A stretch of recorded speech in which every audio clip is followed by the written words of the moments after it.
नमस्ते दोस्तों, आप सभी का मैं तहे दिल से स्वागत करता हूं हमारे एक और नए कमाल के हैरान कर देने वाले वीडियो में। दोस्तों आज मैं आपके सामने एक ऐसे रहस्य के बारे में बताने वाला हूं जिसके बारे में आए दिन हम लोगों के दिमाग में सवाल उठता रहता है, लेकिन दोस्तों शायद ही कोई होगा जो इसका जवाब दे पाया होगा।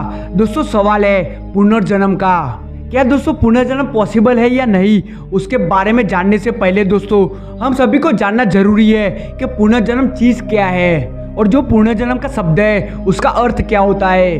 तो दोस्तों आज की वीडियो में मैं आप सभी के सामने उन्हीं में से कड़ी को आपके सामने प्रस्तुत करने वाला हूँ, जिससे आपके दिमाग में डाउट क्लियर हो जाएगा कि पुनर्जन्म क्या होता है और क्या वो सचमुच में पॉसिबल है या नहीं। तो दोस्तों इस वीडियो में अंत तक जरूर से बने रहिए। उससे पहले दोस्तों आप लोग हमारे चैनल पर पहली बार आए हो और आपको हमारे द्वारा दी गई जानकारी पसंद आती हो तो इस वीडियो को जरूर से लाइक करके हमारे चैनल को सब्सक्राइब कर दीजिएगा, क्योंकि दोस्तों दुनिया से अलग जानकारी आपके लिए ढूंढने के लिए हमको बहुत ही ज़्यादा टाइम और मेहनत भी लगती है।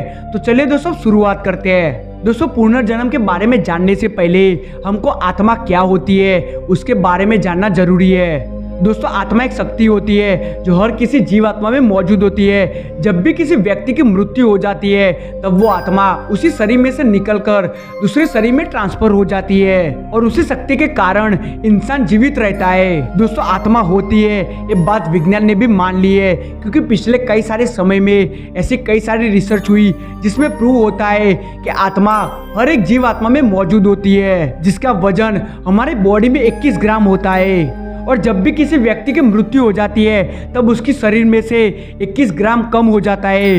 दोस्तों यह बात प्रूव भी हो चुकी है। दोस्तों इस चीज से हम लोग समझ सकते हैं कि विज्ञान भी आत्मा की सच्चाई को समझने के लिए पीछे नहीं हटता। दोस्तों आत्मा इतनी ज्यादा शक्तिशाली होती है कि पता नहीं कितने अरबों खरबों सालों से आत्मा हमारे ब्रह्मांड में मौजूद है। दोस्तों माना जाता है कि आत्मा की उत्पत्ति ब्रह्मांड की उत्पत्ति के साथ ही हुई थी। दोस्तों आत्मा को ना ही कोई शक्ति मिटा सकती है, ना ही कोई अस्त्र काट सकता है। आत्मा को ना कोई गिला सकता है और ना ही कोई सुखा सकता है। और आत्मा को ना कोई आग मिटा सकती है और ना कोई पानी में डुबा सकता है। और दोस्तों इसी की वजह से आत्मा एक शरीर में से दूसरे शरीर में प्रवेश करती है। दोस्तों जब भी किसी व्यक्ति की मृत्यु हो जाती है तब वो आत्मा सबसे पहले परलोक में जाती है और वहां पर जाकर उसको कर्मों के हिसाब से डिसाइड होता है कि उसका अगला जन्म कैसा होगा, यानी कि किस योनि में होगा।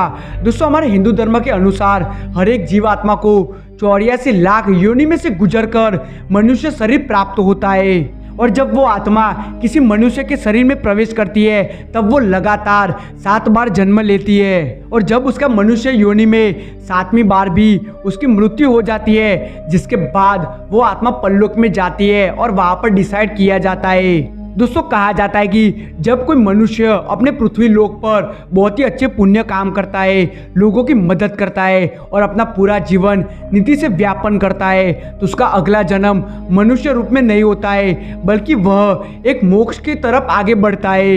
लेकिन दोस्तों दूसरी तरफ एक ऐसा मनुष्य है जो अपने 7 जन्म में बहुत ही ज्यादा पाप करता है, तो तब उसका जन्म पशु के रूप में होता है और ज्यादातर पशु में कुत्ते का रूप मिलता है। दोस्तों कहा जाता है कि दुनिया में सबसे ज्यादा दर्दनाक मौत एक कुत्ते की ही होती है। इसकी वजह से ऐसा माना जाता है कि कुत्ता बहुत ही ज़्यादा वफादार होता है, क्योंकि उसने अपने पिछले कई सारे जन्मों में बहुत ही ज़्यादा पाप किए होते हैं, जिसका पश्चाताप वो इस जन्म में कर रहा होता है। और वो सिर्फ और सिर्फ अपने पिछले जन्मों के हिसाब से ही अपने कर्मों की योनि डिसाइड होती है। दोस्तों अगर हम पुनर्जन्म के बारे में एक्सप्लोर करने जाएंगे तो वीडियो बहुत ही ज़्यादा लंबी हो जाएंगी। इसकी वजह से दोस्तों हम मेन जो डीपली पॉइंट है उसके बारे में बात करते हैं और पुनर्जन्म के बारे में अच्छी तरीके से जान लेते हैं। दोस्तों हमारे दुनिया में न जाने कितने सारे धर्म है, लेकिन दोस्तों उसी में से कुछ ऐसे धर्म है जो पुनर्जन्म की बात पर विश्वास करते हैं। दोस्तों हमारे हिंदू धर्म के वेद और पुराणों में तो बहुत ही अच्छी तरीके से बताया गया है कि पुनर्जन्म क्या होता है। दोस्तों हमारे हिंदू धर्म के अनुसार कई सारे लोग अपने पिछले जन्म की कई सारी चीजों को याद भी रख सकते हैं, जिसकी वजह से दोस्तों जब किसी व्यक्ति का अंतिम संस्कार किया जाता है तब उसका सर फोड़ दिया जाता है। उसी कारण की वजह से दोस्तों कोई पिछले जन्म का याद नहीं रख सकता और उसका नया जन्म पिछले जन्म का दर्द को महसूस ना कर सके। कहा जाता है कि आत्मा तब तक इस पृथ्वी लोक पर जन्म लेती रहती है जब तक उसके कर्मों की सजा पूरी नहीं हो जाती। दोस्तों कर्मों की सजा से मतलब है कि उसने अपने पिछले कई सारे जन्मों में अच्छे और या बुरे कर्म किए होते हैं, उसकी सजा उसको पृथ्वी लोक पर भुगतना पड़ता है और तब तक वो पृथ्वी लोक पर जन्म लेते रहते हैं जब तक वो कर्मों के बंधन से मुक्त नहीं हो जाते और मोक्ष की तरफ आगे नहीं बढ़ते। इसीलिए दोस्तों हमारे पूर्वजों और हमारे कलयुग में ऐसा कहा भी जाता है कि आपको अपने कर्मों की सजा इसी पृथ्वी लोक में भुगत के जाना पड़ेगा और आपके कर्मों पर ही डिसाइड होता है कि आपकी आत्मा को स्वर्ग मिलेगा या नर्क में जगह मिलेगी। दोस्तों हमारे हिंदू धर्म में उसका सबसे बड़े एग्जाम्पल की बात करें तो वो दोस्तों हमको महाभारत के युद्ध में और श्रीमद् भगवद गीता में मिलता है।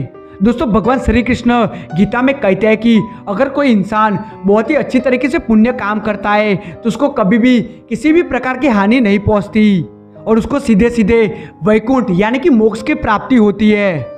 दोस्तों वैकुंठ धाम यानी कि भगवान श्री कृष्ण का विष्णु लोक।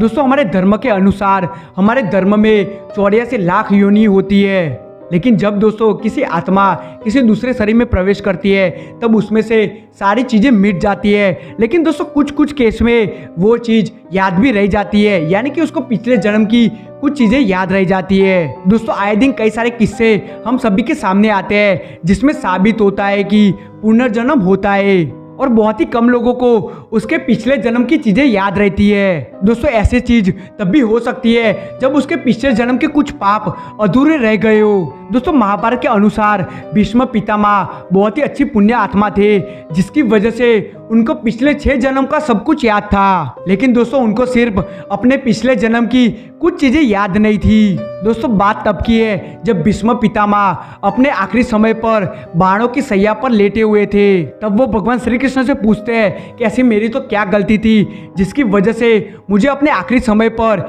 ऐसे बाणों की सैया पर लेटकर अपना आखिरी समय बिताना पड़ रहा है। तब भगवान श्री कृष्ण बोलते हैं कि आप बहुत ही ज़्यादा पुण्य आत्मा हो, इसकी वजह से आपको पिछले 6 जन्म का सब कुछ याद है, लेकिन आपने अपने पिछले एक जन्म में एक बहुत ही बड़ा पाप किया था जिसकी सजा आपको आज मिल रही है। दरअसल आपने अपने पिछले जन्म में एक निर्दोष सांप को एक कांटों की सैया में फेंक दिया था और उसी की वजह से वो नाग ने आपको श्राप दिया था कि अगले जन्म में तुम्हारी मृत्यु भी ऐसे ही होगी और इसी की वजह से आपकी मृत्यु इसी प्रकार से हो रही है और आपको पिछले जन्म की बातें याद नहीं है। दोस्तों हमारे वेद और पुराणों में लिखा हुआ है कि पुनर्जन्म पॉसिबल है और उस पर धीरे धीरे से साइंस भी विश्वास करने लगा है। तो दोस्तों मुझे लगा कि आप लोगों के मन में कई सारे डाउट हो गए पुनर्जन्म को लेकर, इसकी वजह से ही दोस्तों आज की वीडियो मैं आपके लिए लेकर आया हूँ। दोस्तों मैं उम्मीद करता हूँ कि आप लोगों के सारे डाउट क्लियर हो चुके होंगे। अगर दोस्तों आप लोगों को हमारी वीडियो पसंद आई हो और आपकी जानकारी बढ़ी हो तो इस वीडियो को जरूर से लाइक करके हमारे चैनल को सब्सक्राइब कर दीजिएगा और उसके साथ दोस्तों हमने ऑलरेडी कई सारी उस पर वीडियो बनाई हुई है जिसे आप हमारे चैनल पर जाकर या वीडियो के डिस्क्रिप्शन में दिए गए लिंक पर क्लिक करके उन सभी वीडियो को आसानी से देख सकते हो। तो चलिए दोस्तों मिलते हैं एक और नई कमाल की वीडियो को लेकर, तब तक के लिए बने रहे हमारे साथ। जय हिंद जय भारत।